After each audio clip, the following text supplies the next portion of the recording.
there. You are tuning in to the 78th episode of the Audible Weed Walk podcast. This is Nina welcoming you.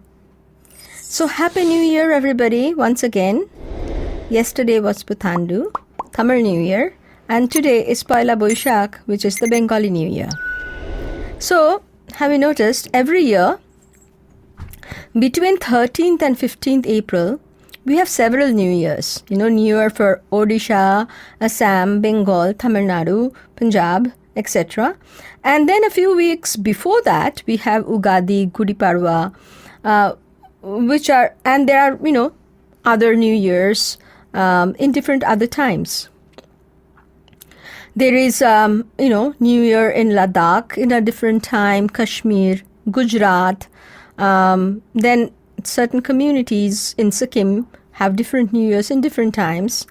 Parsi community in India, Nagaland, etc. They celebrate their New Years at different times of the year according to various calendars. Totally immersive diversity. Fascinating, isn't it? There is an organization called Pixel India. Oh, no. It's called, I think, India.in.pixels. They have produced a map of India marking the different times different regions celebrate New Year's. If you find it, have a look. It's very interesting. It shows, it seems because Tamil Nadu, Assam, Odisha, Bengal, Punjab, Kerala, and a few others who celebrate the New Year's between 13th and 15th of April are following solar calendars.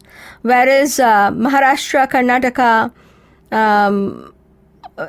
and there are several others, Ugadi, Gudi Padwa, etc., they follow the lunar calendar. More fascinating because the traditional New Year, no matter where and when they're celebrated, it is linked to the harvest and the growing season of that area.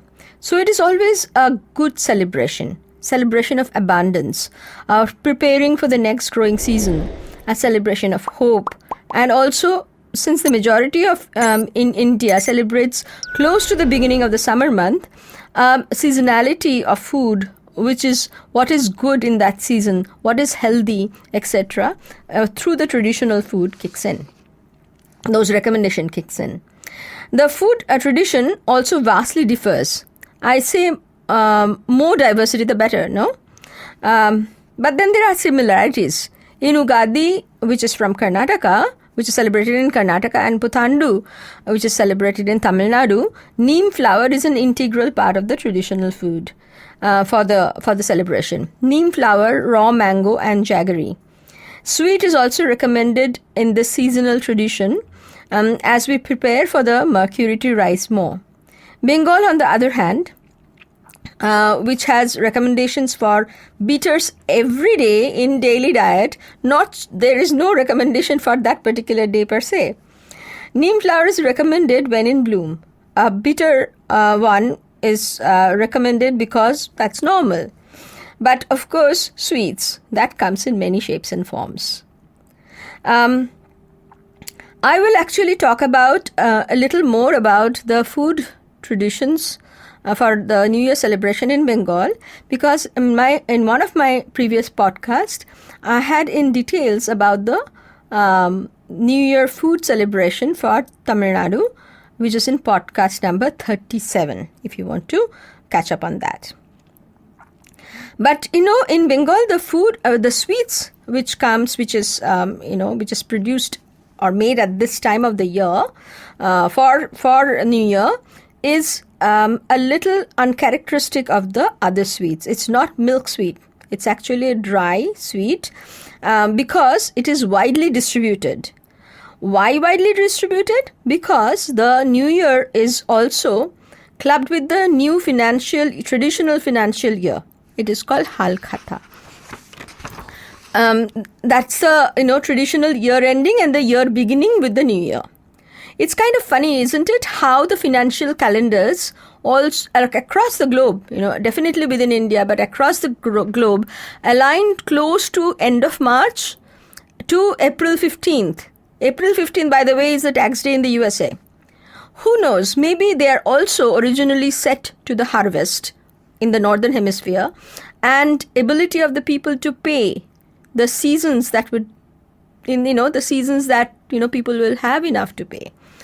That would make sense, isn't it? I'll have to, do a little more research on that. Interesting.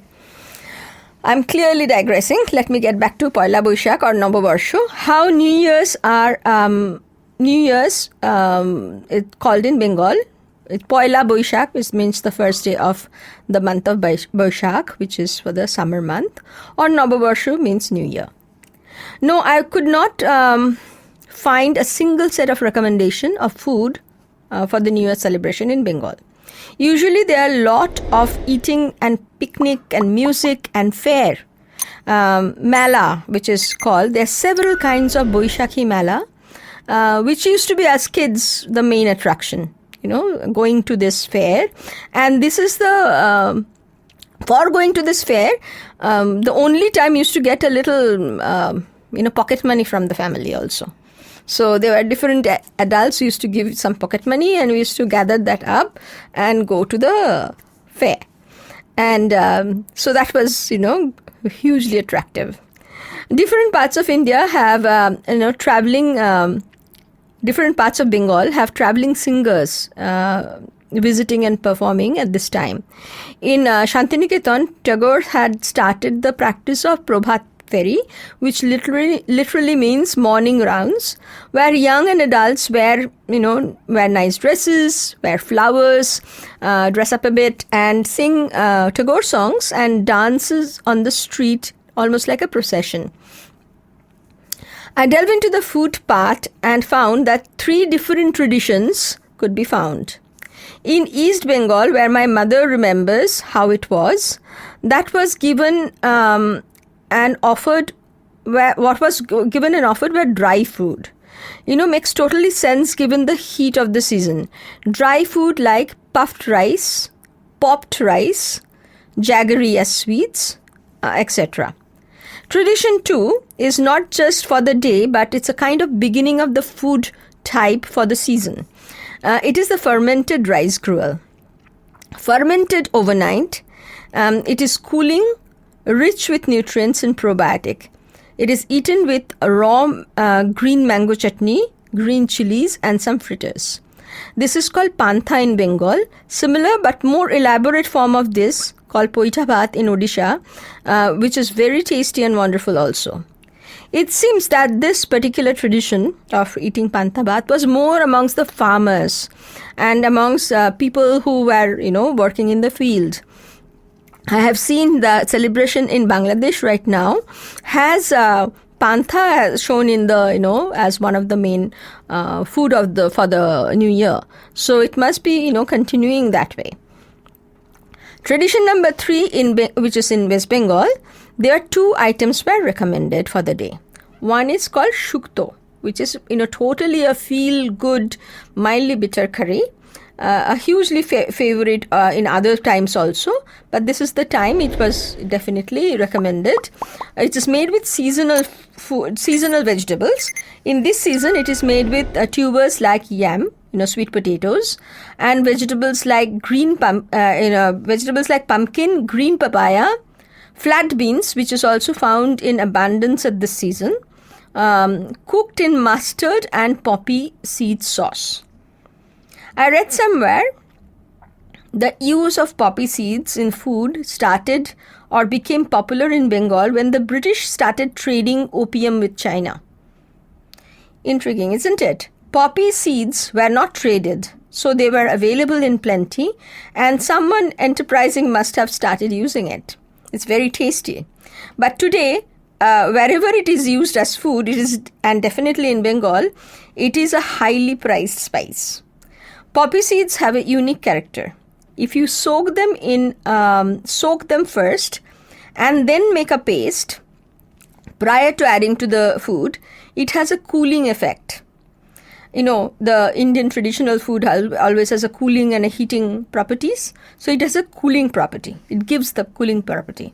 But if it is dry roasted first, then ground and added to the food, it has a heat generating property.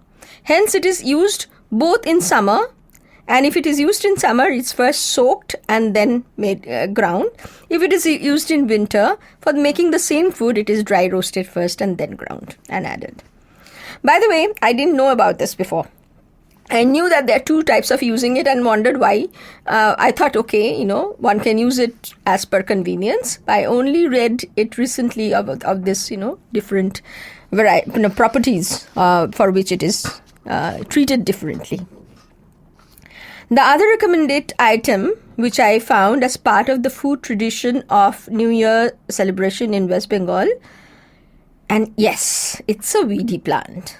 It's lal shag, which is the edible amaranth, which is red in color, or sometimes, it's mixed with red and green. In my podcast last week, I had suggested making a pasta sauce with it.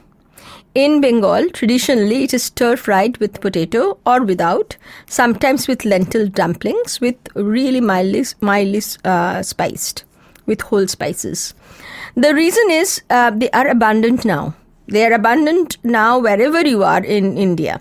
It's abundant right now around your, if you notice in your yard, in the path where you walk, the market, the varieties of edible amaranth are plenty. Around here, you find sirukire and mulaikire are more popular now, even though you get very young leaves of araikire, which is Amaranthus dubius, also found. Sirukire and mulaikire are more popular now because they are considered a cooling leaves. Though I must say, in actuality, the differences between Siru, Mulay and Araikire is not much because they have hybridized amongst themselves a lot. And what you get in the market, we don't know actually which exact species they are from, unless you are actually investigating them by taking their flowers and looking under the microscope, and you may then be able to find the difference. And when you find the difference, you will find many of them are actually the hybrid varieties and not necessarily one or the other, which is perfectly fine. Like in the wild, things hybridize also if they can hybridize by themselves naturally, not somebody has done it. So but what matters is that they're all very healthy. It's very they kind of they are available, they are fresh, and they're very easily I would say they can very easily be added to different food. So even if you are making a lentil or making a veggie or making a soup, you can very easily add them. But I would recommend cooking and eating them because they do have a bitter aftertaste. And usually that's what is recommended. It's unless they're very, very young. And actually I've never heard anybody eating edible amaranth raw.